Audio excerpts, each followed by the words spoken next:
Kejadian pasal 2, ayat 16, berkata, Lalu Yahwa Elohim memberi perintah ini kepada Adam. Semua pohon dalam taman ini boleh kau makan buahnya dengan bebas. Ayat 17. Tetapi pohon pengetahuan tentang yang baik dan yang jahat itu, janganlah kau makan buahnya, sebab pada hari engkau memakannya, pastilah engkau mati. Apakah ini suatu saran yang boleh dikerjakan, dan juga boleh tidak dikerjakan, tanpa ada suatu konsekuensi? Apakah Yahwa Elohim pernah memberikan suatu instruksi, atau perintah, yang memiliki opsi untuk dikerjakan, dan tidak dikerjakan, tanpa adanya konsekuensi bila tidak mengerjakannya? Jahatkah Yahwa Elohim bila ada konsekuensi atas pelanggaran perintah, atau instruksinya? Mari kita perhatikan kembali perintah tersebut. Apakah itu perintah yang mengada-ngada dan terlihat konyol? Apakah itu perintah yang tidak masuk akal untuk Adam dan Hawa kerjakan? Tentu saja tidak ada yang akan berkata demikian. Kami hanyalah berkata demikian untuk memperlihatkan bahwa tidaklah mungkin pencipta alam semesta memberikan instruksi atau perintah yang tidak masuk akal untuk setiap manusia kerjakan. Bila manusia tidak mengerjakan, bukan dikarenakan sulitnya instruksi atau perintah yang diberikan Yahwa Elohim, tetapi pembangkangan atau pemberontakan dari manusia itu sendiri. Ketika Yahwa Elohim memberikan larangan untuk tidak memakan buah yang berasal dari suatu pohon, tentulah kita semua mengerti bahwa Adam dan Hawa tidak akan menderita hanya karena tidak bisa memakan buah dari satu pohon saja. Dikarenakan begitu banyak pohon yang ada buahnya yang bisa dimakan. Mungkin ada puluhan jenis, atau ratusan, atau bahkan lebih. Kami tidak tahu secara pasti. Yang kami dapat pastikan adalah sesuatu hal yang sangat aneh bila tetap berpikir hendak memakan suatu buah yang dilarang, tetapi begitu banyak buah lainnya. Dan bagaimana hal itu dapat terjadi? Khususnya di awal penciptaan manusia, yaitu Adam dan Hawa. Kejadian pasal 3, ayat 1, tertulis, Adapun ular ialah yang paling cerdik dari segala binatang di darat yang dijadikan oleh Yahwa Elohim. Ular itu berkata kepada perempuan itu, Tentulah Elohim berfirman, semua pohon dalam taman ini jangan kamu makan buahnya bukan? Hanya iblislah, yaitu bapa dari segala dusta, yang akan memutarbalikan fakta. Ia akan menggunakan berbagai macam cara, agar manusia yang memang mempunyai keinginan daging, yang bertentangan dengan keinginan roh, untuk memberontak atas perintah Yahwa Elohim.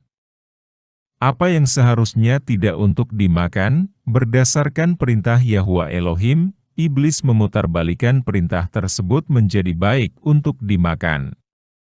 Sehingga ketika Hawa memakan buah tersebut, sebenarnya iblislah yang menjadi bapanya. Karena seorang anak hanya menuruti perintah bapanya. Dan dikarenakan Adam juga ikut memakan buah yang memang dia tahu dilarang untuk dimakan, iblis jugalah yang menjadi bapanya. Bila kita hendak dikatakan anak-anak Bapa di sorga, bukankah kita harus menuruti perintah Bapa di sorga?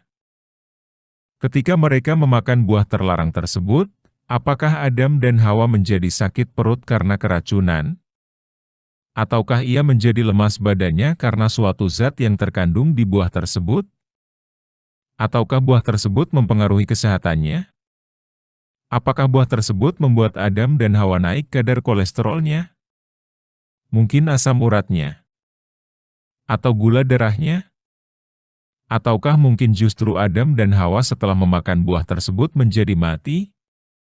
Kehilangan nyawanya? Kejadian pasal 3, ayat 7 tertulis, Maka terbukalah mata mereka berdua dan mereka tahu bahwa mereka telanjang. Lalu mereka menyemat daun pohon ara dan membuat cawat. Jawabannya adalah tidak untuk semua. Adam dan Hawa sebagai orang percaya, harusnya melakukan apa yang diperintahkan, atau diinstruksikan oleh Yahwa Elohim. Karena kita percaya, apapun yang diperintahkan, baik untuk orang-orang percaya kerjakan. Itulah sebabnya orang-orang percaya disebut sebagai anak-anak Yahwa Bapa. Anak-anak yang menuruti perintah Bapa di sorga. Apa yang terjadi dengan Adam dan Hawa, setelah memakan buah terlarang tersebut, membuat hubungan pribadi mereka dengan Yahwa Elohim menjadi mati. Karena mereka menuruti perintah dari bapa segala dusta dan bukan perintahnya. Hanya dikarenakan memakan buah dari pohon terlarang. Jadi dosa di awal dikarenakan oleh memakan sesuatu yang dilarang. Perintah yang sederhana, mudah, dan tidak membuat manusia menderita, tetapi tetap dilanggar. Ironis memang, tetapi itulah yang terjadi. 1 Timotius pasal 4, ayat 1, berkata, "Tetapi Roh dengan tegas mengatakan bahwa di waktu-waktu kemudian, ada orang yang akan murtad lalu mengikuti roh-roh penyesat dan ajaran setan-setan." Ayat 2. Oleh tipu daya pendusta-pendusta yang hati nuraninya memakai cap mereka. Mereka itu melarang orang kawin, melarang orang makan makanan yang diciptakan Elohim, supaya dengan pengucapan syukur dimakan oleh orang yang percaya dan yang telah mengenal kebenaran. Ayat 4.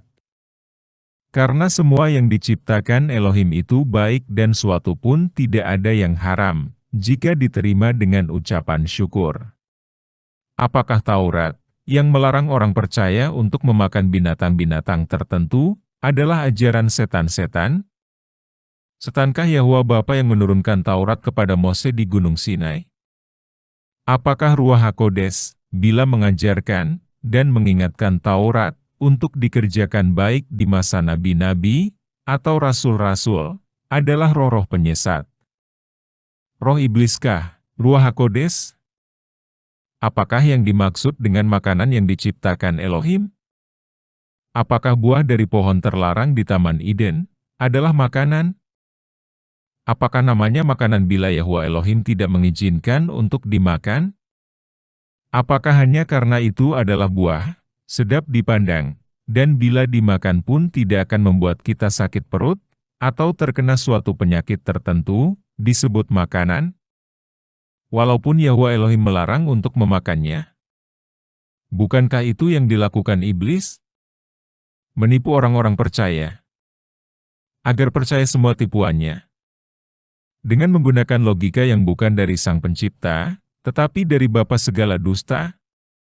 Torah 30 menit mempunyai pandangan, segala sesuatu yang Yahwa Elohim nyatakan, tidak boleh dimakan, bukanlah makanan. Dan kami yakin begitu banyak makanan yang disediakan oleh Yahwa Elohim, yang dapat diolah dengan baik, bisa menjadi makanan yang nikmat. Rasul Paulus adalah salah satu rasul yang sangat mengerti Taurat. Tentulah ia mengerti konsep ini. Yang ia maksudkan di dalam 1 Timotius pasal 4, ayat 3, adalah segala sesuatu yang sudah ditetapkan oleh Yahwa Elohim sebagai makanan, sesuai dengan Taurat, adalah baik untuk dimakan, dan haruslah kita mengucap syukur atas hal tersebut. Karena Taurat bukanlah berasal dari setan. Dan roh yang mengajarkan Taurat, bukanlah roh iblis. Tulisan dalam bahasa Inggris ini tidaklah tepat. Tetapi menurut kami yang tepat adalah berikut. 1 Timotius pasal 1, ayat 7, tertulis. Mereka itu hendak menjadi pengajar Taurat, tanpa mengerti perkataan mereka sendiri, dan pokok-pokok yang secara mutlak mereka kemukakan. Ayat 8. Kita tahu bahwa Taurat itu baik kalau tepat digunakan. Bila memang Rasul Paulus hendak menyatakan bahwa Taurat adalah pengajaran setan-setan, tidak mungkin ia berkata bahwa Taurat itu baik, di suratnya yang sama. Tetapi Rasul Paulus jelas hendak memperingatkan setiap orang-orang percaya, Ada orang-orang yang menyatakan dirinya pengajar Taurat, tetapi sebenarnya mereka tidak mengerti apa yang mereka ajarkan. Sehingga bukan pengajaran Yahwa Elohim yang mereka ajarkan, melainkan ajaran manusia. Hal ini sudah kami bahas di konten yang berjudul, Apakah bangsa Yahudi dan Farisi adalah pelaku Taurat? Jadi menurut pandangan Torah 30 menit, yang dimaksudkan oleh Rasul Paulus adalah, agar setiap orang percaya hati-hati, dengan pengajaran yang berasal dari Farisi, dan ahli-ahli Taurat. Agar tidak disesatkan dengan pemutarbalikan fakta, yang berasal dari kebenaran Alkitab. Karena hal yang sama pernah dilakukan iblis di Taman Eden, untuk membujuk orang percaya memakan buah yang bukan makanan. Kisah Para Rasul pasal 10, ayat 12, berkata, di dalamnya terdapat pelbagai jenis binatang berkaki 4, binatang menjalar dan burung. Ayat 13. Kedengaranlah olehnya suatu suara yang berkata, bangunlah, hai Petrus, sembelihlah dan makanlah. Ayat 14. Tetapi Petrus menjawab, tidak, Bapa, tidak, sebab aku belum pernah makan sesuatu yang haram dan yang tidak tahir. Ayat 15. Kedengaran pula untuk kedua kalinya suara yang berkata kepadanya, apa yang dinyatakan halal oleh Elohim, tidak boleh engkau nyatakan haram. Ayat 16. Hal ini terjadi sampai 3 kali dan segera sesudah itu terangkatlah benda itu ke langit. Rasul Petrus mendapatkan suatu penglihatan yang berasal dari Ruach HaKodes. Jelas binatang-binatang yang dilihat Rasul Petrus, di dalam penglihatannya, adalah jenis binatang yang tidak boleh dimakan berdasarkan Taurat. Apakah Yahwa membatalkan Taurat mengenai binatang yang tidak boleh dimakan? Bila memang pada saat itu Yahwa Bapa membatalkan Taurat, atau instruksi mengenai binatang yang tidak boleh dimakan, itu artinya, pernyataan Yahwa Bapa bertentangan dengan pernyataan Yehusha Kristus, yang menyatakan bahwa Taurat yang diberikan kepada Mose di Gunung Sinai, akan berakhir setelah era kerajaan 1000 tahun. Kami sudahlah membahasnya di konten, apakah hukum Taurat masih berlaku? Kami sangatlah merekomendasikan untuk menontonnya. Mari kita perhatikan kalimat apa yang dinyatakan halal oleh Elohim, tidak boleh engkau katakan haram. Apakah ini berbicara mengenai makanan? Dan penglihatan yang dilihat Rasul Petrus, terjadi 3 kali berulang-ulang. Apa yang terjadi setelah itu? Kisah Para Rasul pasal 10, ayat 19, tertulis. Dan ketika Petrus sedang berpikir tentang penglihatan itu, berkatalah Roh, ada 3 orang mencari engkau.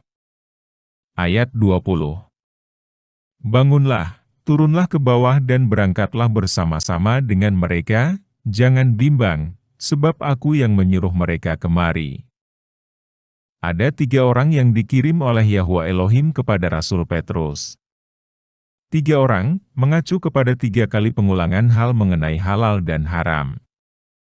Jadi apakah ini berbicara mengenai makanan? Tentu saja tidak. Ini berbicara mengenai 3 orang yang hendak mencari kebenaran firman. Mari kita perhatikan ayat berikutnya. Kisah Para Rasul pasal 10, ayat 28, berkata, ia berkata kepada mereka, kamu tahu betapa kerasnya larangan bagi seorang Yahudi untuk bergaul dengan orang-orang yang bukan Yahudi, atau masuk ke rumah mereka. Tetapi Elohim telah menunjukkan kepadaku bahwa aku tidak boleh menyebut orang najis atau tidak tahir. 3 orang yang mencari kebenaran firman, yang dikirim oleh Ruach HaKodes ke Rasul Petrus, bukan berasal dari bangsa Yahudi, bukan keturunan langsung Abraham, Ishak, dan Yakub. Dan ada ajaran yang melarang untuk bangsa Yahudi, atau keturunan Abraham secara langsung, bergaul akrab dengan non-Yahudi, atau yang bukan keturunan Abraham secara langsung. Pengajaran tersebut membedakan antara Yahudi dan non-Yahudi. Pengajaran tersebut melarang Taurat untuk diajarkan kepada bangsa non-Yahudi. Artinya, menurut pengajaran tersebut, Taurat hanyalah boleh dikerjakan oleh bangsa Yahudi atau keturunan langsung Abraham. Tetapi Rasul Petrus menyatakan dengan tegas bahwa Elohim telah memberikan ia penglihatan. Najis atau tidak tahir, tidak berdasarkan perintah atau instruksi manusia, tetapi berdasarkan Taurat. Apa yang dinyatakan oleh Taurat, ya, tidak boleh dikatakan tidak. Apa yang dinyatakan Taurat, tidak boleh dikatakan ya. Jadi jelas penglihatan Rasul Paulus tidak berbicara mengenai makanan, ataupun pembatalan instruksi di dalam Taurat, mengenai binatang yang tidak boleh dimakan. Tetapi mengenai peraturan, atau instruksi yang berasal dari Yahwa Elohim, dengan peraturan, atau instruksi yang berasal dari manusia. Yahwa Elohim hendak mengajarkan Rasul Petrus untuk melakukan apa yang tertulis di Taurat, dan bukan apa yang dikatakan oleh manusia. Taurat tidak hanya untuk bangsa Yahudi, tetapi untuk semua manusia. Dan siapakah yang mengajarkan Rasul Petrus mengenai larangan manusia tersebut? Menurut pandangan Torah 30 menit, tidak lain adalah Farisi dan ahli-ahli Taurat. Yang seakan-akan mengajarkan Taurat, tetapi fokusnya adalah agar bangsa Yahudi melakukan pengajaran manusia. Sekali lagi kami sangatlah menyarankan untuk menonton konten kami yang berjudul, Apakah Bangsa Yahudi dan Farisi adalah Pelaku Taurat?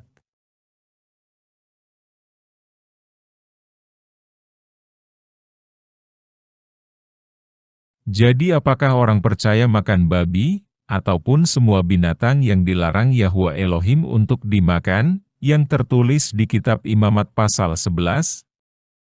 Jika kita percaya bahwa perintah, atau instruksi Yahwa Bapa, adalah perintah yang penuh dengan kasih, tidak memberatkan, yang harus kita yakini, untuk kebaikan orang-orang percaya.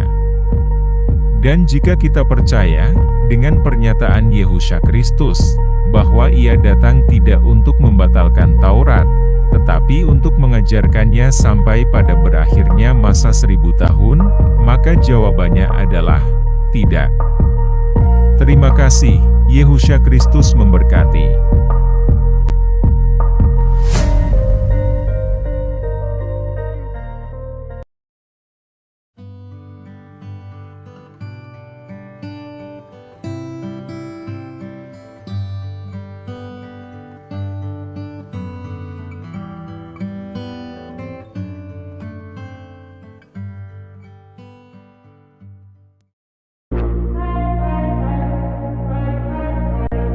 About 2,000 years ago, Christ was born in Bethlehem. But what date?